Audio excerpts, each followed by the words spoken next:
Hello and welcome back to another episode of Sermon Braindump. My name is Scott Dalen. I'm an ELCA pastor in Southwest Iowa, and I use these videos every week for a couple of different reasons. The first of which is just to take my mode out of my brain, whatever it is, this thing in my head where I think, to take that out of the mode of background work over the course of the week and move into the process of actually writing and preparing the sermon that I will preach to my congregation for the weekend. That is the first reason. And the second is just to allow you, the viewer who have come across this video for whatever reason has brought you here today, to gain some different insight into the assigned text for the week. So that's why I do these. This particular Sunday, October 22nd, 2017, the 20th Sunday after Pentecost, our gospel lesson comes out of Matthew chapter 22, verses 15 through 22. Now, a little bit of background. Where we've been through the last few weeks, we have actually found narrative-wise that Jesus is in Jerusalem. It's actually happening during what we would call Holy Week, during the last week of his life before his betrayal and crucifixion. It all is following up from the triumphal entry, which then was immediately followed by the cleansing of the temple, when Jesus went in and threw the tables around and drove all the money changers and the merchants out. So that has happened, and then as the week progresses, we hear that Jesus continues to be in the temple courts, and he's teaching and he's interacting with people. But he's mainly, what we continue to hear about is his interactions with the powers that be. Mainly, I said mainly like 4 times now. A lot of the case happens to be centered around the Pharisees and the chief priests, kind of the religious elite.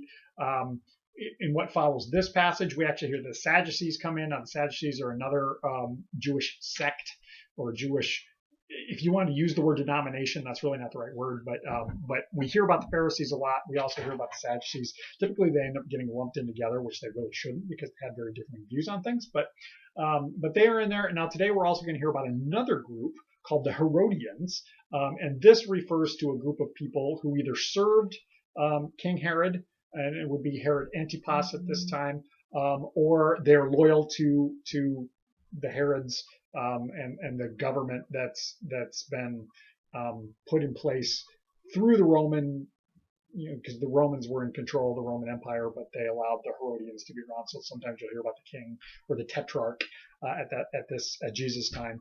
I've gone on several different tangents, but so that's kind of what's happening. Jesus continues to encounter these people who are seeking to trip him up. They're really seeking to discredit him, because his presence, his teaching, really is undermining the authority, both of the religious elite as well as a little bit of the political spectrum too. And so they want to make him lose credibility with the people. And so they continuously try and trap him. And we really see that with this story, because they come to ask him a question. We see that in some of them as well. Now, if you've been paying attention in past weeks, past videos, we've been hearing a various batch of parables that Jesus tells that kind of really is undermining those religious elite who are tasked with the guiding the spiritual life of the people, and how they're dropping the ball on that. That's kind of been that focal point. And because of that, because of the continuing way that they perceive that, oh, he's talking about us, they continue to get more and more ticked off. And that's kind of really where we see this coming in. So that's the background of where we're at, kind of where the narrative is, and why they're seeking to do this to him. So with that being said, let's jump in. Again, we have Matthew 22, 15 through 22. The Pharisees went and plotted to entrap Jesus in what he said. So they sent their disciples to him along with the Herodians, saying, "Teacher, we know that you are sincere and teach the way of God in accordance with truth, and show deference to no one, for you do not regard people with partiality. Tell us then what you think. Is it lawful to pay taxes to the emperor or not?" But Jesus, aware of their malice, said to them, "Why are you putting me to the test, you hypocrites? Show me the coin used for the tax." And they brought him a denarius. Then he said to them, "Whose head is this, and whose title?" They answered, "The emperor's." Then he said to them, "Give therefore to the emperor the things that are the emperor's, and to God the things that are God's." When they heard this, they were amazed, and they left him and went away. All right, so that's the whole thing. It's pretty short. Some initial thoughts.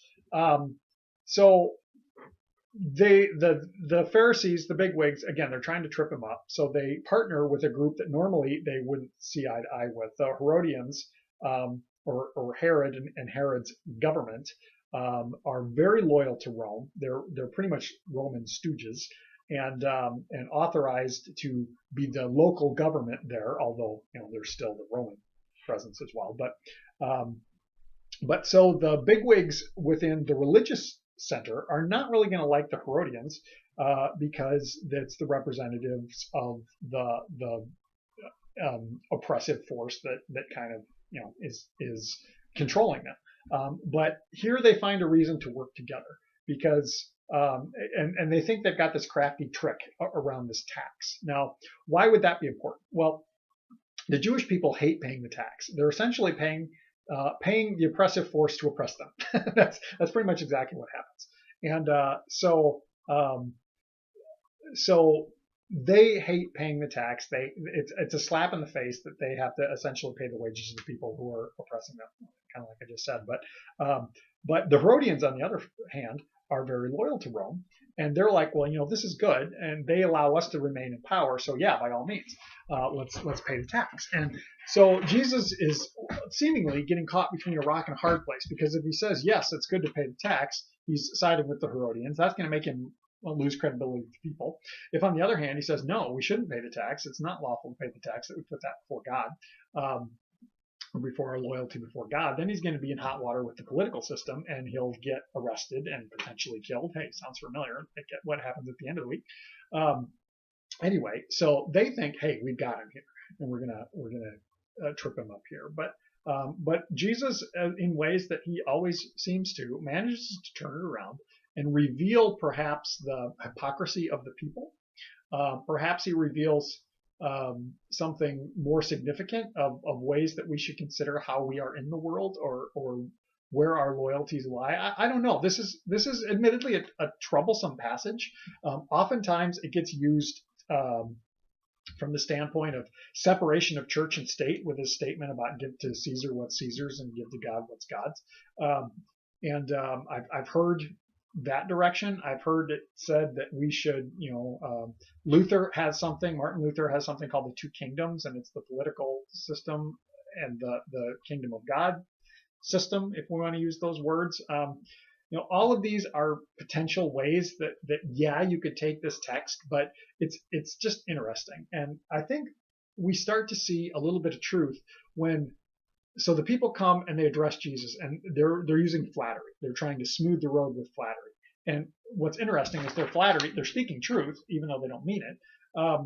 We know that you are sincere and teach the way of God in accordance with truth, and show deference to no one, for you do not regard people with partiality. That's all true about Jesus. The truth will not be hidden, but yet their intention behind it is not sincere, as we continue to hear, or as the narration has told us. And Jesus perceives that and calls them hypocrites, which I think is funny. In a lot of ways, through his parables, he's been calling them hypocrites already, and now he flat out says it like verbatim, like, you guys are hypocrites. Really? This is where you're coming at me from? But so if they are questioning his loyalties, whether to the Jewish culture or to the Roman authority, he turns it back on him, as Jesus is often known to do, because he says, he says, give me the coin that is used to pay the tax, and they hand him a denarius. Who does? Well, it would seem that the very people who are trying to trap him with his loyalties are the ones that already have it in their pocket. They already are carrying the image of the emperor. Now, why is this troublesome, even carrying the image of the emperor? Well, the emperor, the Roman belief was that Caesar, who would have been it's thought to be this current emperor's dad, was thought to be divine, was thought to be the divine, the God in man, which, that kind of sounds like Jesus, interestingly enough, but that was the Roman thought. And so Tiberius, who was the emperor at the time, would be the son of God, or son of the God.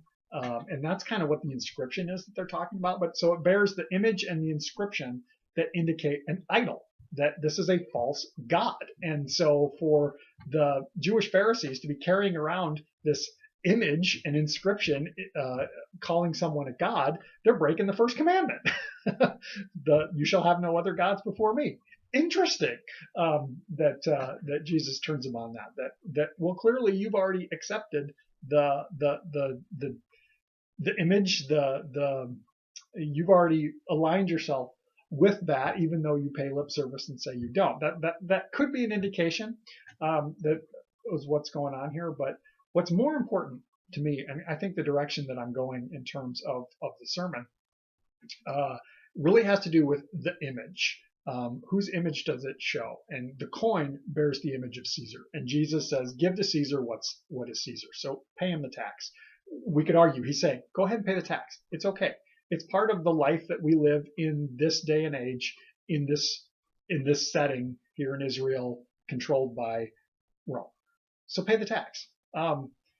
We could argue that he's saying that. But on the other hand, it makes me think, so he says, give to Caesar what is Caesar's. Give to Caesar that which bears his image. Give to God that which is God's. And I love the original language. It's give of Caesar to Caesar, give of God to God. And it's very like boom, of Caesar to Caesar, of God to God. Well, what is of God? And we could argue a couple of different things. One, if we look at the beginning of John's gospel, we hear that the Word became, or the Word was with God, and the Word was God, and all things came into being through him. So everything is God's, or the Word, which is also God, aka Jesus, which is also God. Yeah, you with me? Cool. But more importantly, if we go all the way back to Genesis and the creation story, let us create humankind in our image. So God created them, male and female, he created them bearing the image of God. So give to Caesar what bears the image of Caesar. You want to give him the coin? Give him the coin. Give to God what is God's. What is that? That's you. That's all of us. We all are born. We are all created. We all live bearing the divine image of God. We belong to God. God has claimed us in the way that we are made. And I think that's vital, that we are a part of this humanity, created, loved by God, redeemed through Christ.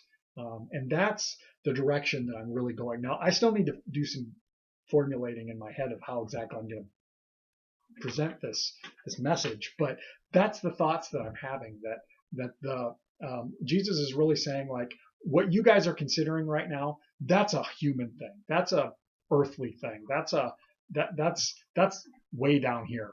I'm working way up here with stuff that's far more important than whose image is on the coin and whether or not we pay our taxes or not. So that's kind of where I'm going. If you have thoughts, questions, comments, by all means, throw them down in the comment section. We'll continue the conversation that way. Otherwise, I hope you have a blessed week, and we will catch you next time.